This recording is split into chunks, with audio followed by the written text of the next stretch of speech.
medios auxiliares de diagnóstico, que en la actualidad, o sea, cada vez hay más avances tecnológicos en eso y cada vez son mejores los medios diagnósticos, pero aún así todavía no supera a lo que es el método clínico, a lo que es la semiología como tal, lo que sería el interrogatorio y el examen físico.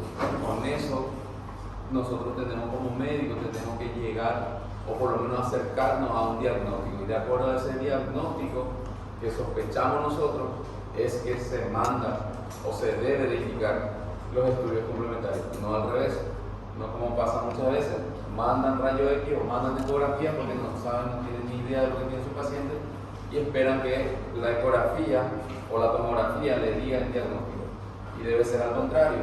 Nosotros tenemos que indicar los estudios de acuerdo a las sospechas diagnósticas que tengamos de ese paciente. ¿Está bien? Entonces, como competencia o como objetivo de la clase es conceptualizar la historia clínica, comprender lo que es la importancia del interrogatorio médico para la elaboración de la historia clínica, el interrogatorio anamnésico es lo mismo, identificar los componentes de la historia clínica y reconocer los motivos de consulta en cirugía, que más bien vamos a dar en la próxima clase. Porque hoy para ser el primer día para no estar muy largo la clase de hoy. Entonces, esta es una foto, como si se dan cuenta, del libro ese que les vi yo en la bibliografía anterior, del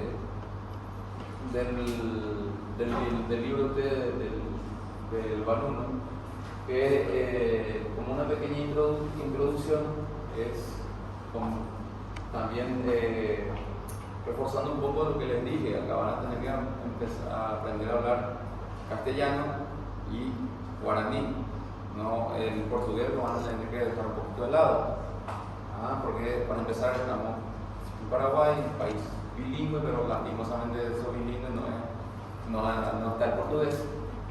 Entonces ahí es donde tienen muchos problemas hasta ahora. Muchos estudiantes llegan incluso el día del examen final ya, y preguntan todavía ¿qué quiere decir tal palabra? Y eso no debe de pasar. Eso ustedes tienen que estudiar antes, aprender antes ya.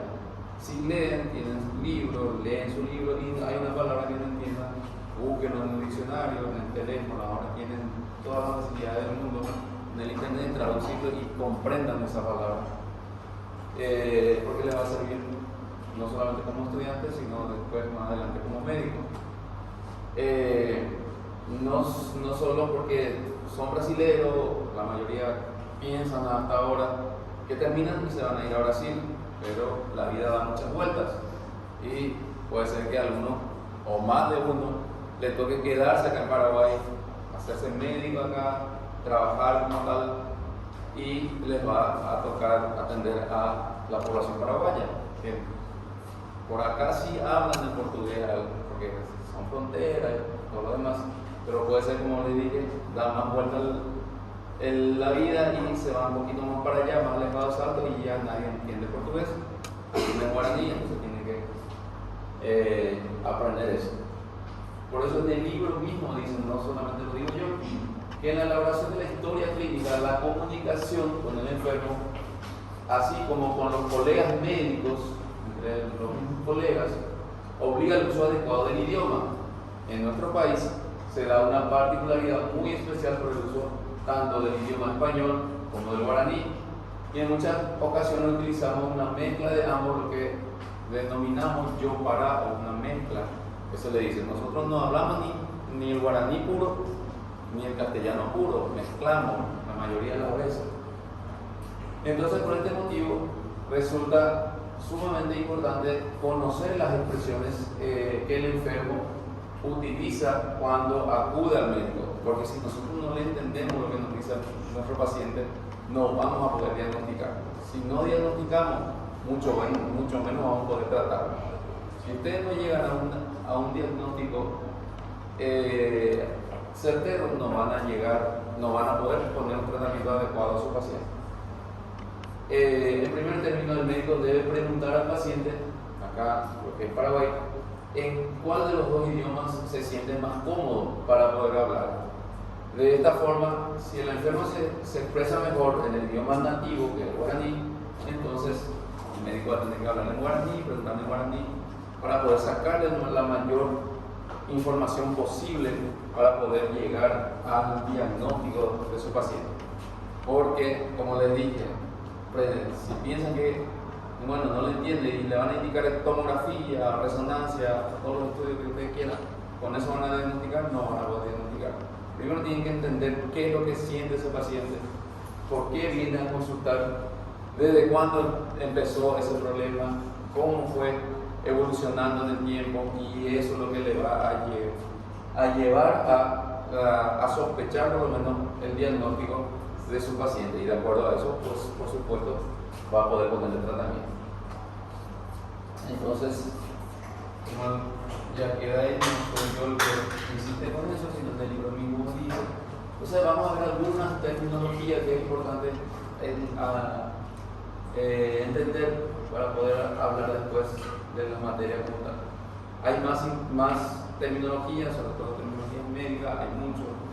Incluso se dicen que los médicos, nosotros tenemos un idioma aparte. Si nos vamos a poner a hablar solamente terminología médica, podemos hablar entre colegas y una persona que no sea del ámbito médico no nos va a entender.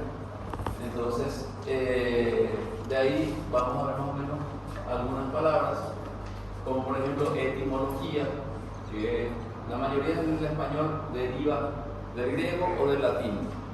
Entonces, etimología del griego etimos, o que quiere decir que es verdadero, algo verdadero, significa el verdadero sentido de las palabras, origen o razón de la misma. El conocimiento de la etimología de las palabras médicas hará más fácil la comprensión de la lectura. Es lo que les dije, que ustedes están leyendo y no entienden una palabra, no se queden con eso, tienen que entender esa palabra, de dónde viene esa palabra, de dónde se origina esa palabra y qué es lo que está queriendo decir. Porque muchas veces, ha pasado varias veces ya en el examen final, y me llaman y me dicen, yo pensé que me iba a preguntar algo por el tema, una pregunta, ¿qué quiere decir esta palabra? Una palabra médica, una palabra sencilla. Y entonces no saben lo que quiere decir. Si no saben lo que quiere decir eso, pues no van a poder entender la pregunta y no van a poder responder bien. Entonces siempre tienen que buscarle el sentido o el significado a la palabra. Semiología, del griego semión, que quiere decir signo o síntomas, y logo, pues discurso, conocimiento o estudio, que le dicen muchas veces. De ahí, al unir las dos palabras, pues significa que es el estudio de los síntomas y los signos como manifestación de una enfermedad. Y eso es lo que vamos a estudiar, semiología, o sea, los síntomas, los signos que van a presentar nuestro paciente, que nosotros tenemos que ir sacándole en el interrogatorio para poder orientarnos hacia un diagnóstico. Signo, de latín signum, o fenómeno, carácter, marca o señal de una enfermedad o estado que el médico reconoce o provoca, o también manifestaciones objetivas físicas o químicas que se reconocen al examinar al enfermo. Por ejemplo, un paciente con manchas equimóticas en el ombligo, flanco, con una amilasa elevada, puede decirnos que el paciente tiene una pancreatitis grave, una enfermedad, una complicación quirúrgica bastante frecuente. O sea, síntomas y signos. O sea, el signo es lo que nosotros vamos a encontrar o vamos a buscar durante el examen físico.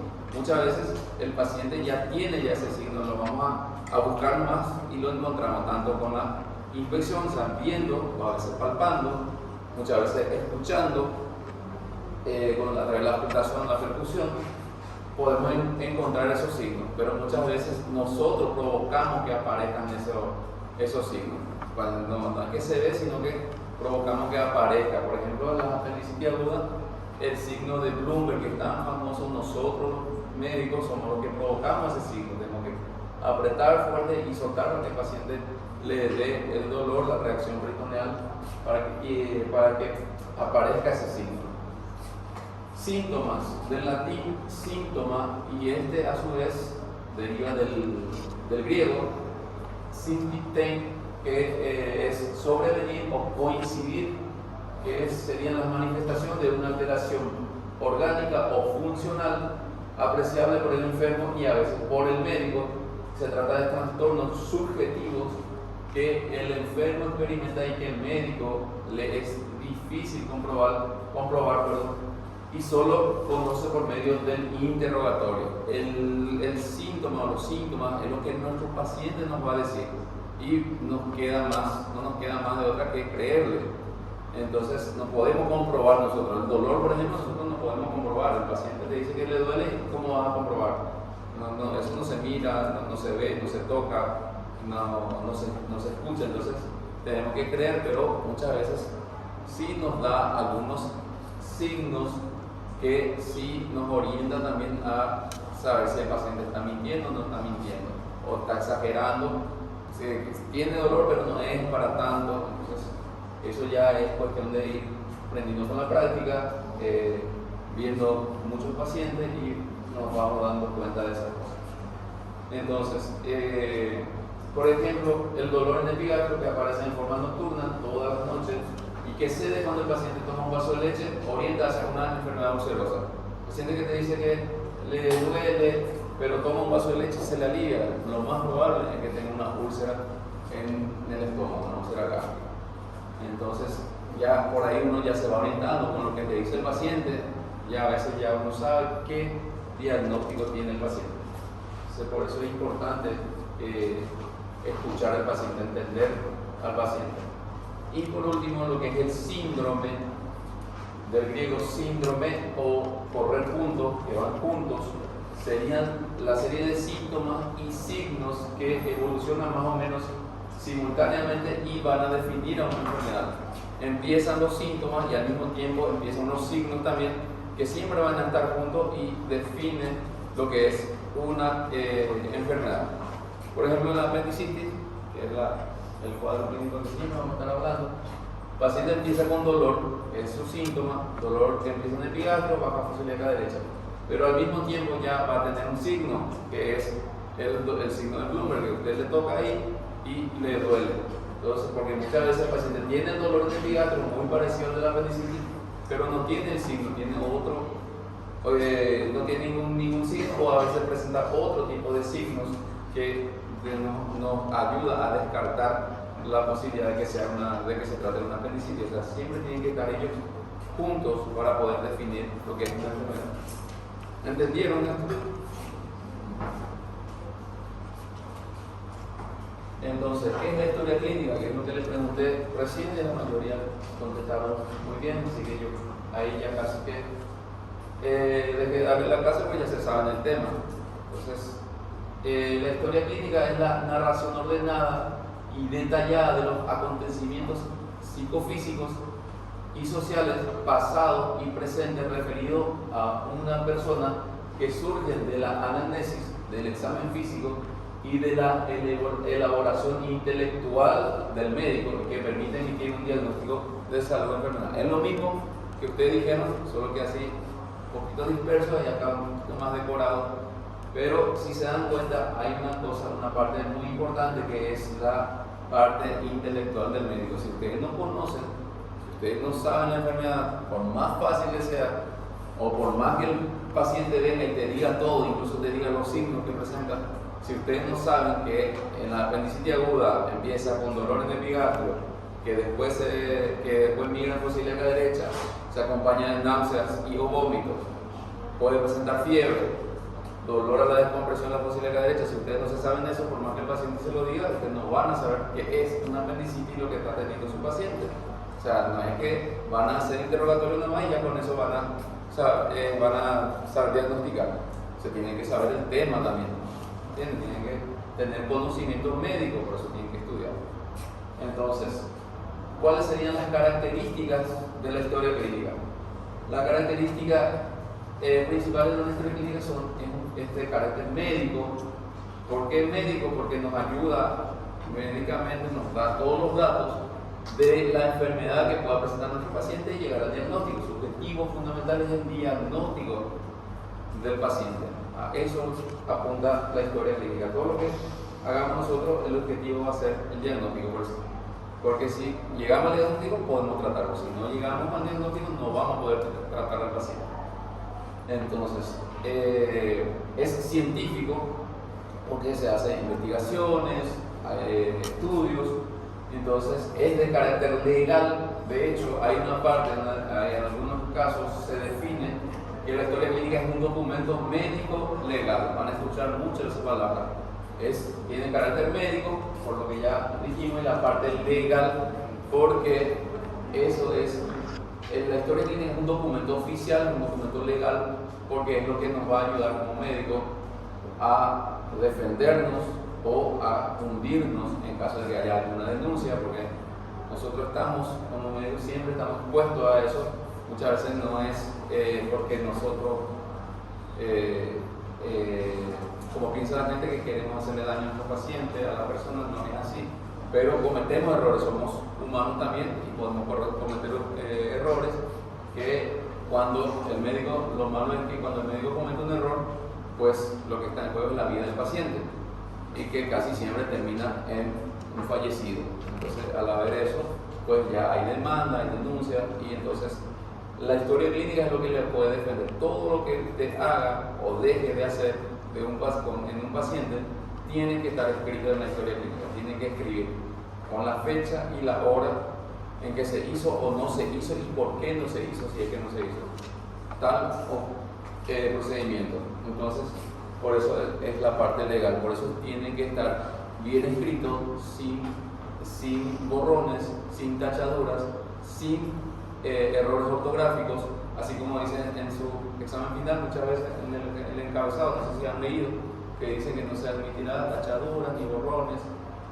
Es porque es un documento legal también, porque ahí es donde usted va a reclamar o no si tuvo tal nota o si el profesor se equivocó. Entonces en ese que se va a reclamar. Entonces más o menos así también es la historia clínica, es un documento legal, tiene un carácter económico y una parte humana, que la parte económica uno no tiene que estar, no le tiene que importar a su paciente, al médico, si su paciente tiene un poder económico para poder pagar o no. La historia clínica es un derecho de todo paciente, cualquier paciente que llegue se le tiene que hacer la historia clínica, no es porque puede pagar que usted va a sentarse a interrogarlo y a examinarlo. Si te dice no, yo no tengo para pagarle, entonces no te voy a hacer la historia clínica, no te voy a examinar y lo deja ir a su paciente. No, eso no es así. Y la parte humana pues más o menos va por ahí. Entonces, voy a pasar la lista.